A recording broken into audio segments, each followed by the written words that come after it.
Bagi sebagian besar masyarakat di seluruh penjuru dunia, sepak bola bukan lagi sekadar olahraga biasa untuk mencari keringat.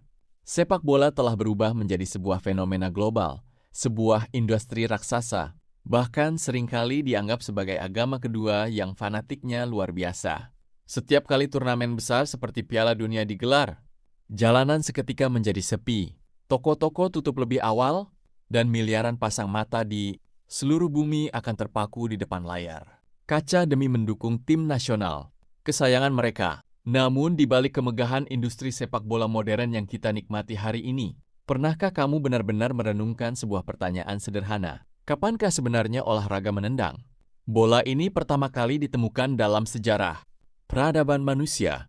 Dan siapakah bangsa jenius yang pertama kali memiliki ide untuk memasukkan bola ke dalam gawang?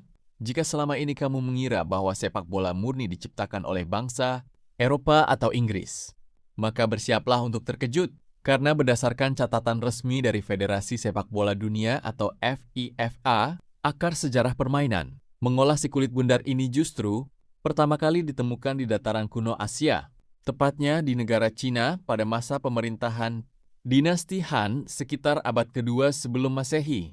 Pada zaman purba itu, permainan ini dikenal dengan nama resmi, Cujuyang. Jika diterjemahkan secara harfiah, memiliki arti menendang bola kulit dengan kaki. Namun jangan bayangkan permainannya sudah seindah sekarang.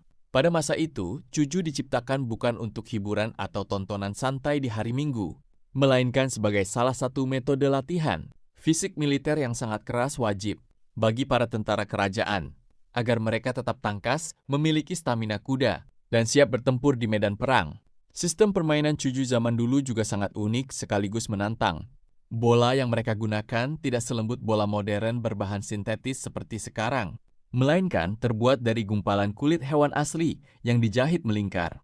Lalu bagian dalamnya diisi dengan rambut manusia atau bulu binatang, agar bisa membal saat ditendang. Gawangnya pun bukan berupa jaring besi yang besar di atas tanah, melainkan sebuah lubang kecil yang dibuat di atas selembar kain sutra yang dibentangkan tinggi-tinggi di antara dua buah tiang bambu, setinggi belasan meter. Para pemain dituntut memiliki akurasi tingkat tinggi karena mereka harus memasukkan bola ke lubang kecil tersebut tanpa boleh menyentuh bola menggunakan tangan sama sekali. Permainan kuno ini begitu populer hingga akhirnya menyebar ke kalangan bangsawan kekaisaran dan menjadi lambang prestise di masa itu. Lalu, bagaimana ceritanya permainan menendang bola ini bisa menyeberang hingga ke benua Eropa dan mendarat di Inggris? Sejarah mencatat bahwa pada abad pertengahan, masyarakat di Inggris sebenarnya sudah memiliki permainan bola versi mereka sendiri yang disebut dengan mob football atau sepak bola massal. Namun jangan bayangkan permainan ini tertib, karena mob football zaman dulu sangatlah brutal, liar dan tanpa aturan baku. Bayangkan saja sebuah pertandingan bisa melibatkan ratusan orang, sekaligus dari dua desa yang berbeda, yang saling memperebutkan bola di tengah jalan raya, ladang, hingga sungai. Tidak ada batasan jumlah pemain, tidak ada wasit, dan tarung fisik seperti memukul atau menjegal lawan legal dilakukan demi membawa bola ke area gawang musuh, saking rusuhnya permainan.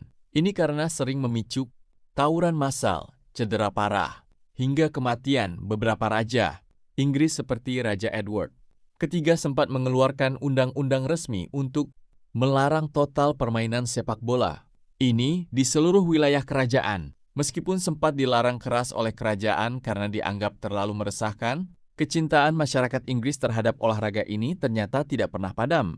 Memasuki abad ke-19, sepak bola mulai diadopsi oleh sekolah-sekolah elit dan universitas ternama di Inggris seperti Universitas Cambridge dan Sekolah Eton. Disinilah titik balik sejarah sepak bola dimulai. Pihak sekolah menyadari bahwa olahraga ini sangat bagus untuk membangun karakter kedisiplinan dan kerjasama tim para pemuda, namun bentuk permainannya harus diubah total agar tidak lagi brutal dan berbahaya. Masalahnya, pada saat itu setiap sekolah masih memiliki aturan sendiri-sendiri yang berbeda jauh. Ada sekolah yang membolehkan bola ditangkap pakai tangan seperti rugby, dan ada yang melarangnya. Hal ini seringkali memicu keributan besar setiap kali dua sekolah yang berbeda ingin mengadakan pertandingan persahabatan. Demi mengatasi kekacauan aturan tersebut, sebuah peristiwa bersejarah akhirnya tercipta pada tanggal 26 Oktober tahun 1863. Perwakilan dari 11 sekolah elit dan klub sepak bola di wilayah London berkumpul di sebuah kedai kopi legendaris bernama The Freemasons Tavern. Dalam pertemuan penting yang berlangsung alot tersebut, mereka sepakat untuk mendirikan asosiasi sepak bola pertama di dunia yang diberi nama The Football Association atau FA. Di pertemuan inilah mereka resmi menyusun naskah aturan baku tertulis pertama di dunia. Aturan tegas itu mengatur hal-hal mendasar yang kita kenal hari ini, seperti melarang keras penggunaan tangan bagi pemain selain penjaga gawang, menentukan jumlah pemain 11 lawan 11, ukuran gawang yang seragam, hingga durasi waktu pertandingan selama 90 menit. Sejak saat itulah, sepak bola modern resmi lahir dan mulai disebarkan oleh para pelaut dan pedagang Inggris ke seluruh penjuru dunia hingga menjadi olahraga nomor 1 di bumi. Kesimpulannya, bangsa Cina lah yang menanam benih awal penemuannya melalui permainan cuju. Namun bangsa Inggrislah yang berhasil merawat, merapikan aturannya, dan menyempurnakannya hingga menjadi industri olahraga paling dicintai umat manusia seperti sekarang. Sebuah perjalanan sejarah yang sangat panjang dan luar biasa, bukan? Bagaimana menurut kamu? Apakah kamu baru tahu kalau sepak bola aslinya berasal dari Cina kuno? Tulis pendapat atau tim sepak bola andalan kamu di kolom komentar di bawah ya. Jangan lupa untuk klik like, share, dan subscribe agar kamu tidak ketinggalan fakta sejarah unik dunia lainnya. Sampai jumpa di video berikutnya.